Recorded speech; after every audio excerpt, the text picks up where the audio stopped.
Horas, Horas, Horas. Bali G Academy datang di hadapan Anda dari tepian Danau Toba yang indah. Oke, kita bahas lagi tentang rekayasa pembantaian 6 laskar FPI ya, yang terjadi katanya di KM 50 plus 200. Ya, di sini ada berita terbaru ya, Brigjen Purnawirawan Yusri Yunus wafat ya karena katanya kena kanker paru-paru stadium 4. Ini profil dan perjalanan karirnya ya. Dia pernah menjabat, ini kabar duka datang dari dunia kepolisian. Brigjen Purnawirawan Yusri Yunus, mantan Kepala Bidang Humas Polda Metro Jaya, meninggal dunia pada usia yang telah memasuki masa pensiun. Sosok yang dikenal karena pengabdiannya dalam menjaga keamanan dan keterbukaan informasi ini menghembuskan nafas terakhir di Rumah Sakit Cipto Mangunkusumo, Jakarta Pusat pada Minggu 19 Januari 2025 pukul 25.33 ya. Jadi dia pernah menjabat Kepala Bidang Humas Polda Metro Jaya ya. Tahun 2020 juga dia ya, kasus pembantaian 6 laskar FPI. Yang kita sayangkan di sini dari Yusri Yunus ini adalah dia membawa misteri rekayasa ya pembantaian 6 laskar FPI ke dalam kematiannya ya. Dia tidak mau ya menceritakan kebenaran sesungguhnya ya dari versi rekayasa yang diceritakan oleh Fadil Imran itu ya sebagai Kapolda Metro Jaya ya 2020 dan Dirkrimumnya Tubagus Adi Hidayat ya. Jadi dia lebih baik menyembunyikan ya misteri ini ya, dia mau main aman ya, sehingga tidak mau menceritakan sesungguhnya ya. Bahkan misteri kematian salah satu terdakwa ya, Elwira Priyadi Jenrato ya, yang nggak pernah disidang, itu juga dia menyembunyikan ya. Di sini di Detik X itu judulnya ada ya, kabut kematian penembak Laskar FPI, yaitu Ibda Elwira Priyadi Jenrato ya. Ketika Detik X itu mendatangi Polda Metro Jaya, justru ditutup-tutupi ya. Di sini ada tulisannya, sementara itu Yusri melalui salah satu anak buahnya sempat meminta Detik X hadir ke Polda Metro Jaya. Ini Yusri Yunus saat itu KKBP ya. Terus ya Kombes, bukan AKBP ya, Kabid Humas Polda Metro Jaya Kombes Yusri Yunus ya, meminta Detik X hadir ke Polda Metro Jaya pada Selasa 30 Maret 2021 pagi. Saat Detik X tiba di ruangan Yusri, dia tengah berbincang dengan Kapolsek Setu Kabupaten Bekasi AKP Hendedi Herdiana. Namun alih-alih menceritakan ke kronologi kecelakaan Elwira, Yusri justru meminta Detik X tidak lagi menanyakan kasus tersebut. Ya, kita juga belum dapat detail itu soal kronologi kecelakaan Elwira. Kita lagi sibuk urusi terorisme katanya. Bayangkan ya, Elwira ini katanya kecelakaan tunggal menggunakan motor Scoopy ya. Katanya di Bakti Jaya, padahal yang ada adalah Bukit Jaya ya. Di sini gangnya ini ya. Oh, katanya Bukit Jaya, terbalik ya. Ternyata adalah Bakti Jaya ya. Ini. Nah, di sini bisa kalian apa, dan di situ Kapolsek Cisauk AKBP Fahad Hafidhul Haq ya mengatakan tidak ada kecelakaan yang melibatkan anggota kepolisian bernama Elwira. Ya. Begitu juga dengan kesaksian dari saksi mata, ya. Ada yang menjaga kelenteng kuno, ya. Terus ada juga pedagang masakan Padang di Bakti Jaya, tidak ada Faris, ya. Ya, di Bakti Jaya itu. Jadi tidak ada kecelakaan bernama Elwira Jendrato, ya, dengan motor Scoopy di Jalan Bakti Jaya. Terus juga seorang polisi yang ditemui di Polsek Cisauk juga mengaku tidak pernah mendengar informasi tentang kecelakaan anggota Polri di wilayah operasinya. Ya, dia mengatakan saya nggak pernah dengar. Coba ditanyakan ke Polres Tangsel. Biasanya kecelakaan gitu yang ngurus langsung Polres. Nah, terus kemudian Detik X juga langsung mengunjungi Polres Tangsel dan menemui Kapolres Tangsel AKBP Iman Imanuddin.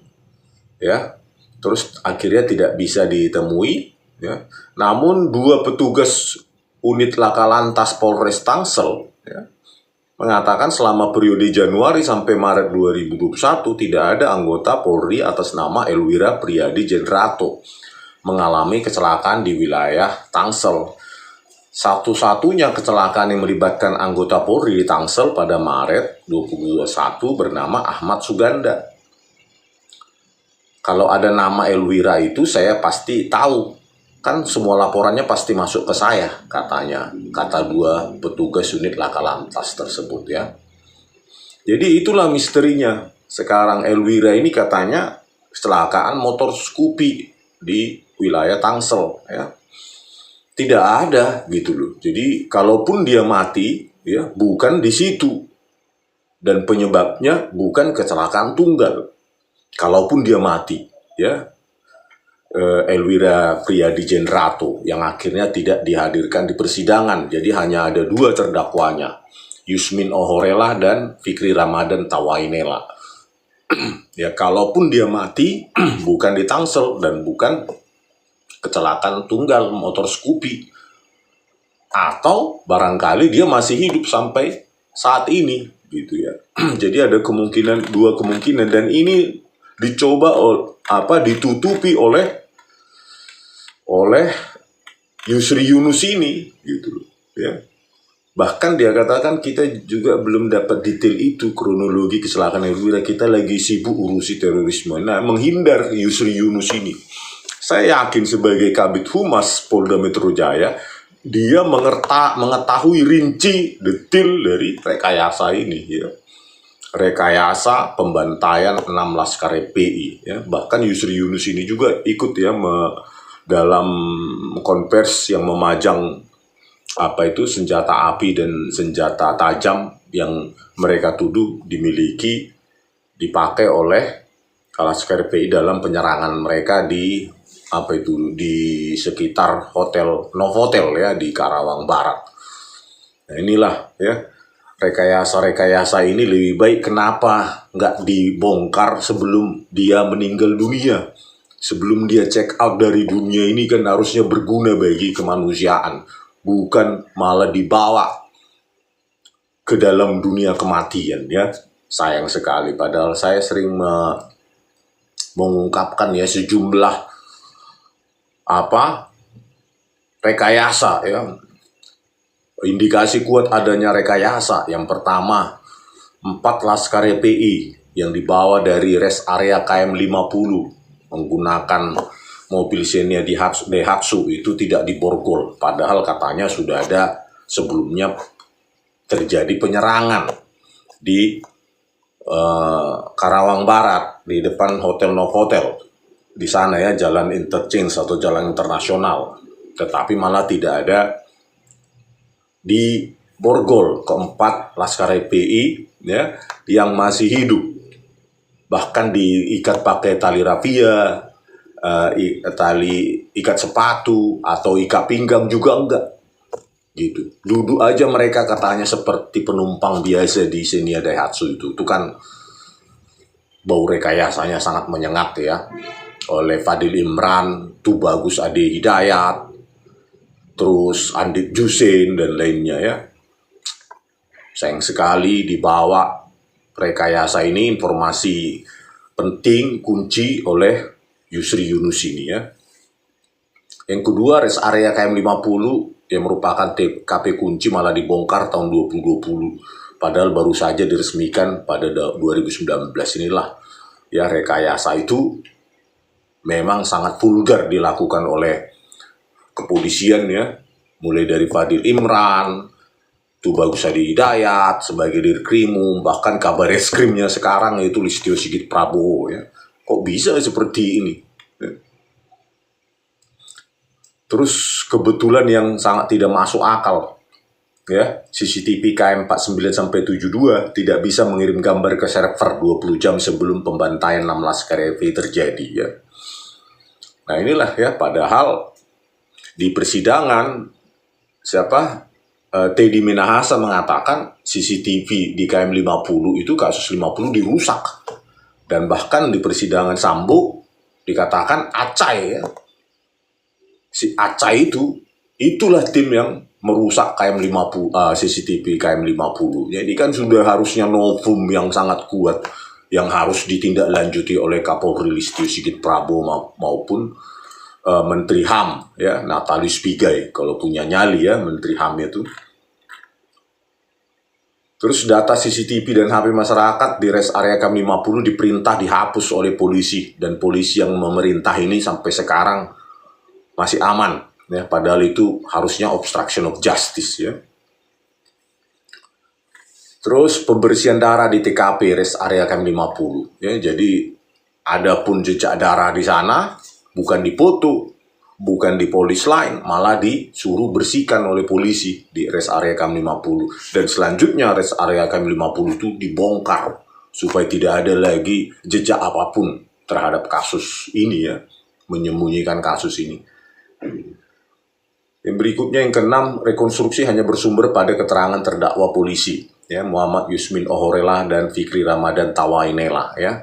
Rekonstruksinya bahkan ahli forensik atau ahli nafisnya ya, Eko Wahyu Bintoro itu yang mengandalkan dengan foto-foto hasil rekonstruksi dari yang bersumber dari terdakwa ini ya, polisi Muhammad Yusmin Ohorela dan Fikri Ramadan Tawainela. Sementara ya, yang ketiga Elwira Priyadi Jendrato yang merupakan atasan mereka ini di lapangan ya, itu dikatakan kecelakaan tunggal motor Scoopy dengan detail kecelakaan yang tidak benar ya. Ya, tadi itu yang seperti saya jelaskan sebelumnya. Apakah sengaja dihilangkan atau memang tidak dihadirkan, memang masih hidup ya, untuk menghindarkan dia dihadirkan di persidangan ya, Elwira Priyadi Jendrato itu. Terus alasan pembelaan diri karena terpaksa, tetapi 4 luka tembak di dada kiri pada jenazah 6 Laskar FPI. Dan inilah alasan pembenar dan pemaaf oleh hakim. Ya, diterima begitu saja ya, alasan pembelaan diri yang terpaksa tetapi sampai 4 kali ditembak. Dan ini diterima oleh hakim. Inilah bau rekayasa yang sangat menyengat itu ya, dan ini dibawa mati oleh Yusri Yunus itu ya. Kenapa dia sebelum kematiannya bertobat gitu ya, buka ya, toh juga dia bakal mati ya, kanker stadium 4 ya, kanker paru ya, apa enggak berguna bagi kemanusiaan dan penegakan hukum ya, bongkar aja harusnya. Ini malah dibawa ke kematian ya. Terus bukti sajam, pedang, celurit dan senjata api dan perlawanan 6 Laskar FPI di depan Hotel Novotel Karawang tidak diverifikasi dengan CCTV atau bukti ilmiah apapun, dan murni dari keterangan dari 2 terdakwa, Fikri Ramadan Tawainela dan Muhammad Yusmin Ohorela ya. Dan ini dipercaya oleh hakim dan jaksa. Kalau pengacara ya wajar membela kliennya ya, tapi ini dipercaya dan menjadi bahan dakwaan dan tuntutan bahkan oleh jaksa, itu diterima bulat-bulat. Yang ke-9, ekstraksi data HP hanya dari ke-6 Laskar FPI. Ya. Jadi data gawai itu, digital handphone-nya itu hanya dari ke-6 Laskar FPI. Ya. HP-nya ketiga terdakwa ini Elwira Priadi Jendrato harusnya kan kalau udah mati pun, meskipun mati entah di mana dia kematiannya, HP-nya kan tetap ada. Pasti disita ya. Terus juga Fikri Ramadan Tawainela, Muhammad Yusmin Ohorela, itu kan punya HP. Ya, itu tidak diekstrak. Jejak digital apapun tidak diekstraksi oleh Muhammad Asep Saputra sebagai digital forensik dari Mabes Polri. Ya, harusnya kan sampai rantai komandonya, Andi Jusin, Dirkrimumnya, Polda Metro Jaya saat itu, Tubagus Ade Hidayat, bahkan Kapoldanya, si Fadil Imran, semua jajaran di antara mereka pun, sampai rantai komando itu, komplit itu harusnya, sampai kabar reskrimnya, bahkan harus sampai, ya, kabar reskrimnya saat itu Listio Sigit Prabowo, bahkan sampai Kapolrinya, ya, diverifikasi ya, Idam Aziz itu harusnya, karena ini kan sudah pelanggaran HAM berat ya, sesuai dengan rekomendasi dari Komnas HAM. Tapi itu tidak dilakukan. Inilah rekayasa yang sangat menyengat, ya, yang sangat kuat petunjuk-petunjuk ini bahwa terjadinya rekayasa tersebut dilakukan oleh kepolisian, jajaran Polda Metro Jaya setidaknya ya, dan ini harusnya kan dituntaskan oleh Pak Prabowo Subianto, ya. Dulu waktu kampanye 2014, 2019 sangat dekat dengan komunitas dari kalangan Front Pembela Islam, ya. Saya lihat di televisi, kampanye segala macam, sering menghadiri Pak Prabowo Subianto. Tetapi setelah jadi kok seperti menjaga jarak gitu loh. Ya, seperti keluar statement aja pun tidak ini. Kita akan tuntaskan rekayasa, kita akan bongkar ya pembantaian 6 Laskar FPI. Mereka adalah nyawa anak manusia yang harus diperlakukan secara adil menurut hukum yang berlaku di Indonesia. Kan begitu Pak Prabowo Subianto. Baru tugaskanlah Pak Natalis Piga itu buat kepres supaya kuat untuk membentuk dari sejumlah ahli dari segala lini ya, bisa menyita, bisa mengakuisisi data dengan kepres tersebut gitu. Tapi ini sampai saat ini ya 100 hari Prabowo Subianto ini kayak menghindar begitu ya. Apa ya maksudnya ya, dulu dekat sekali ya. Tahun 2014 kampanye atau tidak kampanye pun ya. Terus 2019 juga, tapi kok sekarang kok berubah gitu loh, Pak. Ya, ini kan ya terlepas kalian setuju atau tidak setuju dengan FPI ya. Banyak hal juga saya tidak setuju, tetapi penegakan hukum harus tetap dilakukan secara proporsional dan adil gitu. Inilah yang membuat Indonesia menjadi negara hukum yang beradab, kemanusiaan yang adil dan beradab. Bukan dengan rekayasa kasus, tidak ada kebenaran didapatkan dari rekayasa. Ya. Oleh karena itu Pak Prabowo ya, dan kalian-kalian ya, sebelum meninggal kalian Listio Sigit Prabowo, Idam Aziz, terus Fadil Imran, Tubagus Ade Hidayat, Andik Jusin ya, kematian bisa datang seperti pencuri. Ya. Sebelum kalian mati ya, sebaiknya kalian bongkar ini ya. Sebaiknya kalian terus terang, terbuka apa yang sebenarnya terjadi, gitu loh, ya. Karena kematian bisa datang seperti pencuri, bukan hanya lewat sakit dan segala macam ya. Kenapa nggak kau buka seterang-terangnya, Fadil Imran, bertobatlah kau, Tubagus Ade Hidayat, Listio Sigit Prabowo, Idam Aziz, ya. Kenapa nggak kalian buka ini dan kalian minta maaf gitu loh, bahwa yang terjadi sesungguhnya bukan itu. Ya kalau itu nggak mungkin semua rekayasa ini bisa dilakukan ya. Ya, video CCTV di rest area mati mendadak 20 jam sebelum. Ya, fiber optiknya katanya putus, tidak diborgol. Rest area Kem 50 dibongkar padahal baru didirikan 2019, di 2020 dibongkar. ya, data HP masyarakat di saksi-saksi di rest area KM 50 diperintah habis oleh polisi, darah juga dibersihkan di rest area KM 50, dan data elektronik tidak diekstraksi ya dari pihak kepolisian, mau dari petugas di lapangan sampai Kapoldanya dan Kapolrinya. Ini loh, aduh. Ya kalau kalian nggak bertobat ya seperti ini kalian naasnya ya. Seperti Yusri Yunus. Bagi saya naas. Karena apa? Dia tidak membongkar ini. Bahkan dia dia bawa rekayasa ini ke dalam kematiannya. Padahal pasti dia tahu. Dia detil kunci dari rekayasa ini. Oke pemirsa. Sampai sekian dulu. Sampai jumpa di video kami selanjutnya. Horas.